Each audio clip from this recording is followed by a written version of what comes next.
guys, pag-usapan naman po natin ang Encantadia Chronicles o Sangre mamaya. Well, kitang-kita nga natin na nagkita na nga ang Mag-Ashley. Ito ay ang si Terra at ito nga si Perena. Oh my God, mukhang maaagaw na ang brilyante nitong si Perena sa kanyang kalaban mamaya. Nasugo nitong si Metena at syempre maibubulgar na kay Terra kung ano talaga ang kanyang gagawin o ang kanyang kapalaran para sa Encantadia.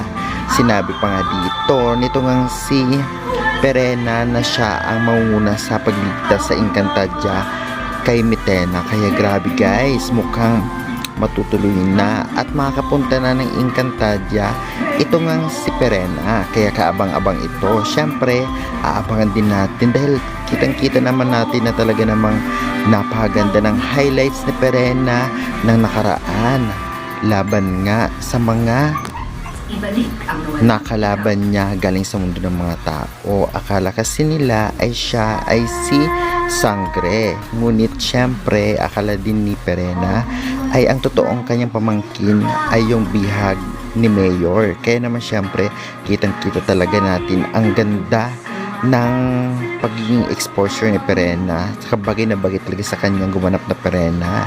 Kaya naman mamaya makikita natin kung maaagaw nga ba talaga ang brilyante ng apoy sa kalaban niya o di naman kaya maliligtas kaya niya ito nga si Terra na gustong patayin ng mga kawal. Itong si Metena, kaabang-abang ito guys. Kaya guys, excited na ba kayo? Ito po ay commentary lamang sa magaganap na Sangre Chronicles Encantadia para mamaya. Kasi ako excited ako. Syempre guys, pa-subscribe naman for more Encantadia at mga usapang trending na pelikula. Syempre, advance update tayo. Maraming salamat sa suporta guys. Hanggang sa muli. Babush and syempre, palike na lang, pa-subscribe, and pa-hit the notification bell para lagi po kayong updated at hindi na pag-iiwanan sa mga updates, especially sa Encantadia. Maraming salamat sa suporta.